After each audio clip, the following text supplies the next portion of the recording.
Que Jesus morreu, todos concordam. Que ao terceiro dia ele ressuscitou, todos concordam.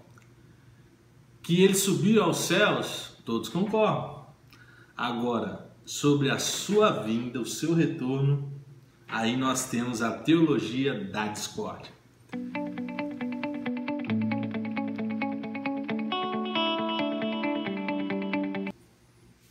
A ascensão de Cristo foi algo fantástico, maravilhoso do ponto de vista teológico para a igreja, foi um marco.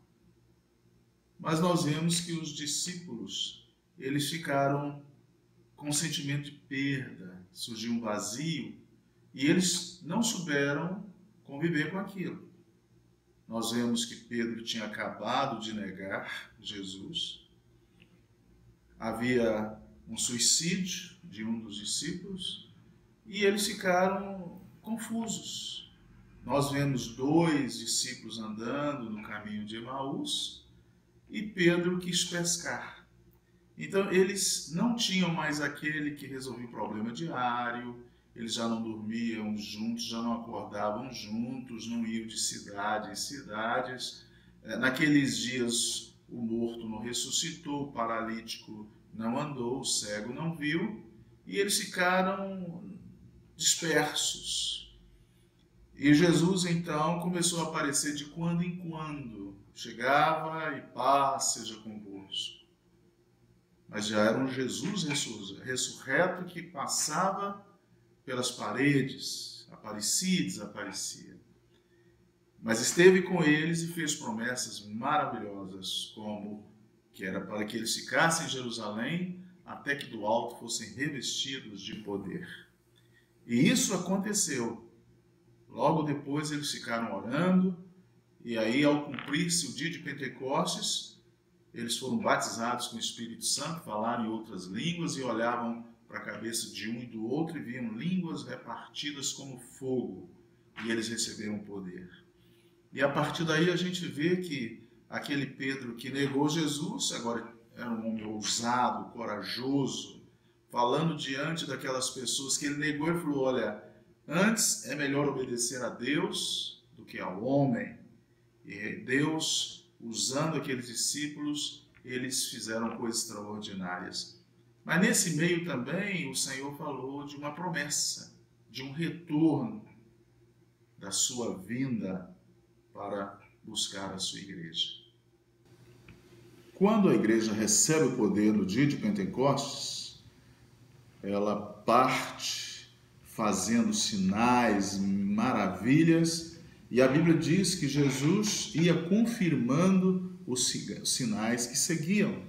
E é isso que aconteceu com a igreja que estava surgindo, começando, e nós vemos que os pais da igreja experimentaram coisas maravilhosas, a ponto, quando Paulo e Silas chegam numa cidade, eles falam, esses que têm alvoroçado o mundo chegaram até a nós. Então, os paralíticos estavam andando por diversas regiões, diversas cidades, onde eles entravam, o poder de Deus, aquela bomba, aquela força esplendorosa acompanhava. Estavam todos perplexos. O inimigo, eu posso dizer, usando aí minhas palavras, que ele já não sabia o que fazer. Ele estava sendo bombardeado de todos os lados, e a igreja entrando e conquistando os territórios que outrora eram trevas. E as pessoas estavam sendo trazidas para a luz. E era um poder que não tinha como impedir. E quanto mais tentavam impedir, mais eles cresciam. Porque a Bíblia diz que quando eles oravam, eles eram cheios do Espírito Santo e partiam com ousadia para anunciar esse evangelho que chegou até a nós. Tudo isso é o poder que eles receberam de Deus. Então, perceba a sutileza do contexto. Satanás derrotado na cruz, humilhado. E agora nós temos uma igreja usada, fortalecida com o poder do Espírito Santo, entrando no seu reino, no reino de Satanás, no reino de trevas, e resgatando pessoas, vidas, prisioneiros. Ou em outras palavras, nós agora temos autoridade e poder para saquear o reino do inferno. Mesmo em meio a todo esse poder que estamos falando, também a perseguição, a tribulação, isso não ficou ausente da história da igreja. Só nós olharmos, nós estudarmos, nós vamos ver que logo no início foram perseguidos. Logo no início tivemos a morte de Estevão, o primeiro mártir. Logo no início houve perseguição, onde os cristãos eram arrastados das suas casas e lançados nas prisões. Surgiram muitos mártires, mesmo com todo esse poder, eles ainda passavam por tribulação. É o que acontece hoje. Em alguns pontos, em alguns locais, nós vemos que tem cristãos sofrendo ainda no mundo todo. Está dito sobre um período que será conhecido como a Grande Tribulação. E será um período de 7 anos. Esse período de 7 anos ele será dividido em 2 partes. 3 anos e meio, 42 meses, e 42 meses depois, 3 anos e meio depois. Esse período, nós vamos ver o inimigo aproximando, o filho da perdição, o herege, e ele será certamente um grande político que vai conseguir a atenção de todas as nações, de todo mundo, terá apoio da ONU, também da religião, e essa pessoa será, como diz hoje, o salvador da pátria. Vai ser aquela pessoa que o mundo está esperando e, portanto, o mundo está sendo preparado para recebê-lo. Mas nós sabemos que ele vai quebrar todo esse período, toda essa articulação política e religiosa dele será quebrada. E ele vai querer parecer Deus, ser como Deus. Então, como os judeus não vão aceitá-lo, então ele irá investir uma grande perseguição contra o mundo religioso, contra Israel, e vai massacrá-los. E a Bíblia diz que nunca houve perseguição, nunca houve uma tribulação tamanha como essa que vai acontecer nesses dias que nós chamamos a Grande Tribulação. Mas quem pode impedir isso? Quem impedirá? A palavra diz que ainda tem um que está nesse meio que o detém. Hoje, o Senhor Jesus falou que as portas do inferno não prevaleceriam contra a igreja. Jesus falou, quem crê em meu nome expulsará os demônios. Então a igreja tem esse poder. Hoje o inimigo quer se manifestar, mas existe muitos filhos de Deus que estão orando, impedindo, expulsando. E ele não pode agir, ele não pode se materializar, ele não pode ter um corpo ainda, porque ainda tem um povo nessa terra que o detém, que o impede. E o apóstolo Paulo fala que ele há de se manifestar, mas por enquanto tem alguém que o detém, e até que seja tirado do meio, aí então o iníquo, o filho da perdição, se manifestará. Então, quando nós falamos em tribulação, toda a fase da igreja, todos foram atribulados, perseguidos, maltratados, e hoje eu poderia pontuar algumas regiões onde as pessoas estão sofrendo tribulação e pagando, às vezes, com a própria vida. Mas quando nós falamos na grande tribulação, é algo global, mundial, aonde vai ter um ser supremo, superior, que vai dominar todo este mundo. Aí será a grande tribulação. Muitos vão pagar com a própria vida, e ele está de olho justamente em Israel, Jerusalém, os judeus. E onde fica a igreja no meio disso tudo? Deus deu amostras na história, no decorrer da história, do que ele é capaz de fazer para poupar os seus. Ele começou com Enoque. A Bíblia diz que Enoque andava com Deus. E isso num período de 300 anos. Imagina, 300 anos andando com Deus. Começaram um diálogo maravilhoso e a Bíblia diz que Deus para si o tomou. E depois nós vemos com Elias também, que foi um profeta chamado o profeta do fogo, um homem que tinha uma comunhão maravilhosa com Deus, e Deus também o toma para si. E no Novo Testamento, porque senão nós íamos dizer, mas isso é coisa do Velho Testamento. Mas no Novo Testamento também, nós vemos quando o anjo do Senhor manda que Filipe vá ao sul de Gaza encontrar ali com o eunuco, e o Espírito do Senhor manda seguir aquela carruagem, e há um diálogo.